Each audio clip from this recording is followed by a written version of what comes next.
أعوذ بالله من الشيطان الرجيم. بسم الله الرحمن الرحيم. لله الملك المعبود الواحد الأحد اللطيف الودود البصير الذي يبصر جريان الماء في الحجر الجامود ولا يخفى عليه دبيب النملة السوداء على صخرة الصماء في ليالي سود. أحمده سبحانه وتعالى على ما أولانا من الكرم والجود. أشهد أن لا إله إلا الله وحده لا شريك له شهادة تشفع لقائها في ضيق العود. وأشهد أن سيدنا ونبينا محمد صلى الله عليه وسلم نبيا تشرفت به الآباء والجدود. اللهم فصل وسلم وبارك على هذا النبي الكريم والرسول سيد سند العظيم ذي القلب الرحيم سيدنا محمد وعلى آله وصحبه أجمعين. صلاة وسلاما دائمين متلازمين ما نبت ذرع وأوراق عود. وسلم تسليما كثيرا أيها الناس اتقوا الله حق تقاته ولا تموتن إلا وأنتم مسلمون. Usikum wa iyaya bittaqwallah faqad fazal muttaqun. Sidang jamaah Jumat yang dimuliakan Allah Subhanahu wa taala. Pada Jumat kali ini izinkanlah saya selaku khatib untuk berwasiat kepada diri pribadi maupun kepada kita semua. Marilah sama-sama kita meningkatkan kualitas ketakwaan kita. Marilah sama-sama kita meningkatkan kualitas keimanan kita. Takwa dengan sebenar-benarnya takwa, takwa dengan menjalankan seluruh perintah Allah Subhanahu wa taala sekaligus meninggalkan seluruh larangannya. Di dalam Al-Quran Allah memerintahkan takwa lebih dari 50 kali dan ini menunjukkan betapa pentingnya takwa dalam hidup dan kehidupan kita. Bahkan Allah mengingatkan dalam Al-Quran bahwa yang paling mulia di hadapan Allah adalah orang yang paling bertakwa. Inna akramakum indallahi atqakum. Maka kita tidak mungkin bahagia, apakah bahagia di dunia, terlebih di akhirat tanpa ada takwa dalam diri kita. Sidang Jumat yang dimuliakan Allah Subhanahu wa taala, setelah kita bersyukur kepada Allah Subhanahu wa taala atas segala limpahan rahmat yang Allah berikan kepada kita, kemudian kita berselawat kepada Nabi besar Muhammad sallallahu alaihi wasallam, maka kita berdoa semoga Allah Subhanahu wa taala menerima segala amal ibadah kita. Allah menjadikan setiap langkah kaki kita menjadi langkah yang dihitung ibadah. Langkah kaki kita ke masjid Allah yang kita cintai ini dihitung ibadah. Bahkan langkah kita setiap hari pun keluar rumah baik untuk mencari nafkah maupun menuntut ilmu dihitung ibadah oleh Allah Subhanahu wa taala. Dan setiap hembusan nafas kita, bahkan ketika kita terlelap pun kita tak lupa berdoa. Bismika Allahumma wa bismika ahya wa amut. Doa sebelum tidur agar tidur kita pun bisa dihitung ibadah oleh Allah Subhanahu wa taala. Kemudian kita juga tentu berharap semoga kita tetap diberikan hati yang istiqamah untuk mentauladani akhlaknya Rasulullah sallallahu alaihi wasallam. Karena Rasul diutus hanya untuk memperbaiki akhlak, hanya untuk memperbaiki akhlak. Teruslah kita berusaha memperbaiki akhlak kita. Teruslah kita berusaha memperbaiki akhlak kita, meniru akhlaknya Rasulullah sallallahu alaihi wasallam. Dan tentunya juga kita bermohon semoga Allah Subhanahu wa taala tidak memanggil kita, tidak mewafatkan kita kecuali kita dalam keadaan berserah diri sebagaimana firman Allah dalam surat Ali Imran, "Wala tamutunna illa wa antum muslimun." Dan janganlah kamu mati kecuali dalam keadaan Islam. Jamaah Jumat yang dimuliakan Allah Subhanahu wa taala, di dalam surah Al-Baqarah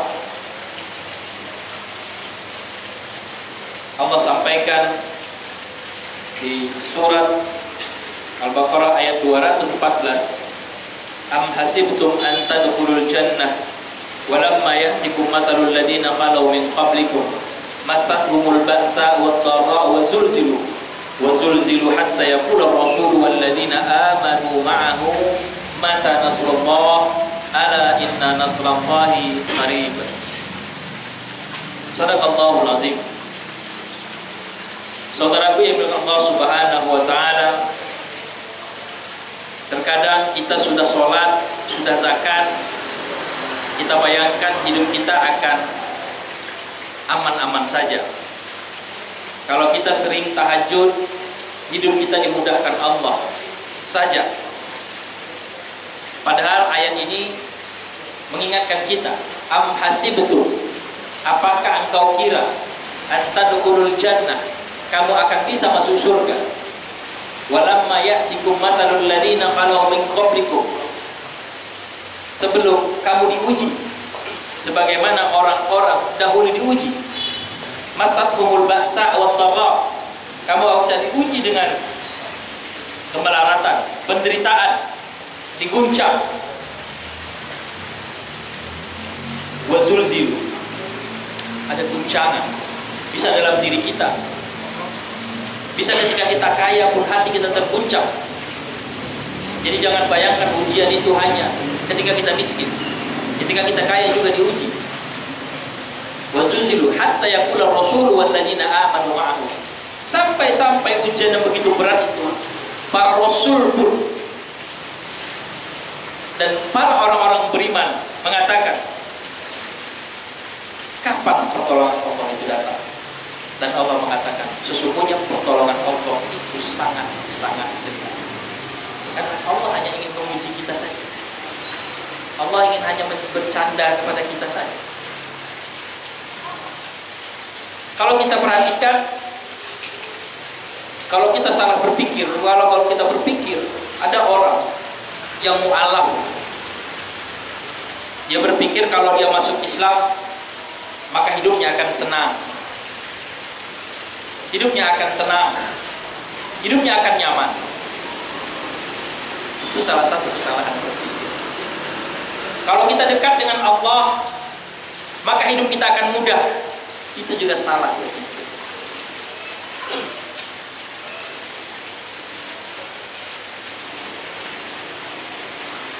Tidak ada kaitannya hidup kita akan mudah dengan sholat, karena sholat itu kewajiban kita. Bahwa pertolongan Allah itu akan sangat dekat sama kita, iya. Tapi lihat bagaimana nabi-nabi terdahulu pun diuji, dan ujiannya luar biasa. Bahkan ada 5 nabi misalnya yang disebutkan dengan nabi yang ulul azmi karena ketabahannya dengan ujian. Nabi Nuh misalnya, tapi dia diuji luar biasa sekali. Dia punya jamaah, tapi jamaahnya nggak mau dengar. Da'autu lailan wa nahar, dia berdakwah siang malam, tapi yang dia dapat adalah hinaan para jamaah. Tapi dia tetap berdakwah. Disuruh bikin kapal-kapal jadi berak, dibuang kotoran, tapi dia tetap berdakwah. Bahkan dia punya anak dan istri itu ingkar kepada Allah dan tidak mau patuh kepadanya. Diabadikan dalam Al-Quran, Kan'an. Jadi jangan kita bayangkan kalau kita dekat dengan Allah, anak kita otomatis akan patuh sama kita.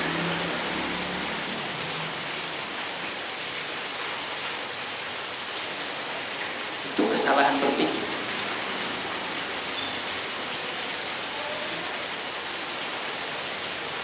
Jangan kita bayangkan kalau kita dekat dengan Allah, kita dihindari dengan penyakit.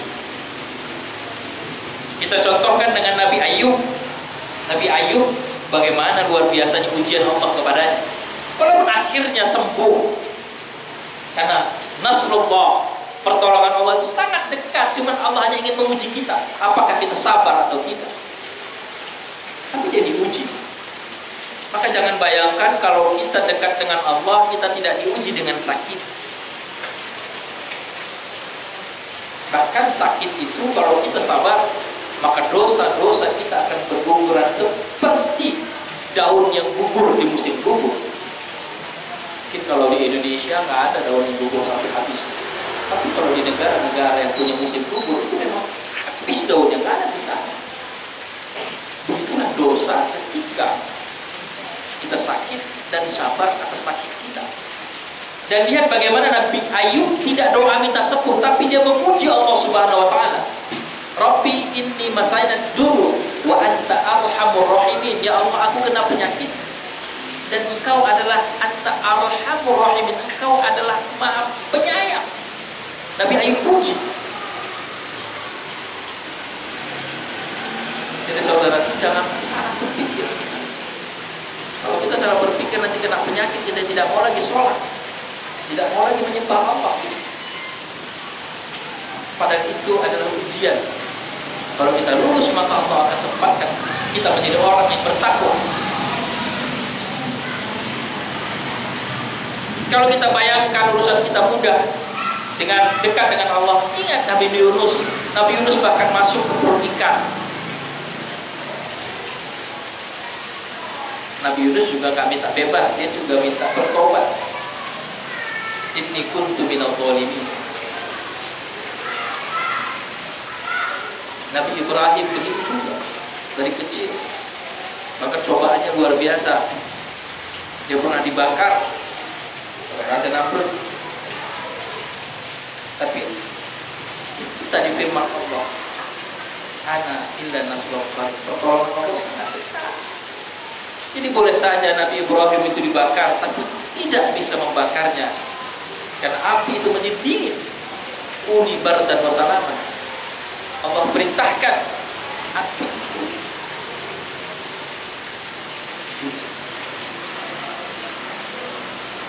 Jadi jangan khawatir dengan ujian, karena pertolongan Allah itu sangat dekat, sangat dekat. Allah hanya ingin menguji kita saja. Lihat bagaimana perintah Allah untuk menyembelih anaknya Nabi Ibrahim, Ismail alaihissalam. Ketika mau disembelih, pertolongan Allah dekat. Allah sangat dekat pertolongannya. Maka Allah gantikan dengan kibas, dengan domba. Jangan khawatir dengan pertolongan Allah. Allah hanya ingin menguji kita saja, apakah kita sabar atau kita kembali ke jalan yang tidak diridhoi Allah. Jadi jangan bayangkan ketika masuk Islam, mu'alaf atau kita dekat dengan Allah, ujian itu akan selesai. Bisa jadi ujian itu akan bertambah, dan itu menunjukkan kedekatan kita kepada Allah. Jangan kita bayangkan kalau kita sholat, hidup kita akan menjadi kaya.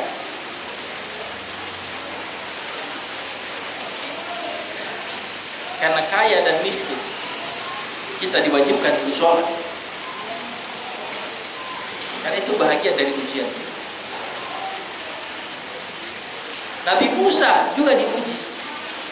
Apalagi Nabi besar kita Nabi Muhammad sallallahu alaihi wasallam, benar-benar diuji.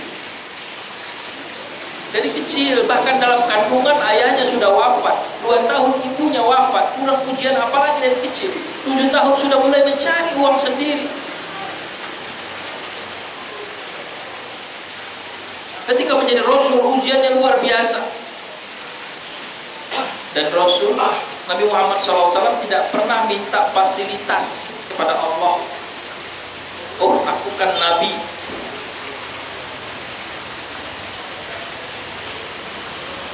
Ketika dia perang, dia juga berdarah. Ketika dia hijrah, dia memakai politik.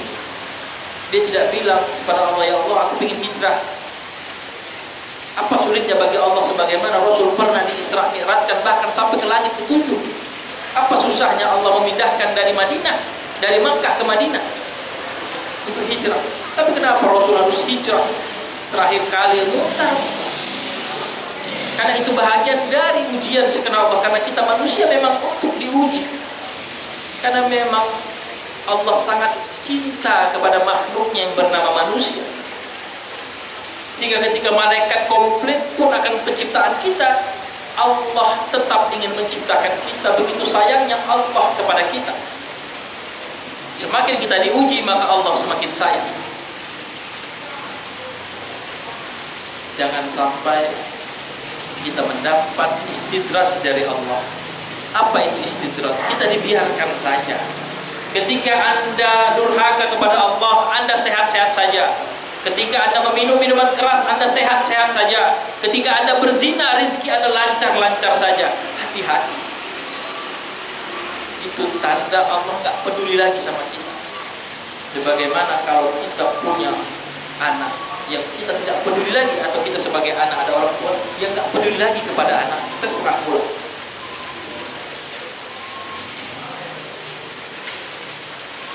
Mudah-mudahan kita bisa terus dekat dengan Allah bagaimanapun situasi yang Allah berikan kepada kita. Ridolah apa yang Allah berikan kepada kita. Mudah-mudahan Allah ridho dengan kita. Saudara firman Allah Subhanahu wa taala dalam khutbah yang singkat ini, saya lagi hadir dibawa kepada diri pribadi maupun kepada kita semua. Salah satu tanda kita bertakwa kepada Allah adalah ridho dengan apa yang Allah berikan kepada kita. Baik kita miskin maupun kaya, baik kita sakit maupun sehat. Karena itu bahagian dari ujian. Jabatan juga bagian dari ujian. Bagaimana Nabi Daud diuji dengan jabatan. Dan lihat Nabi Daud pernah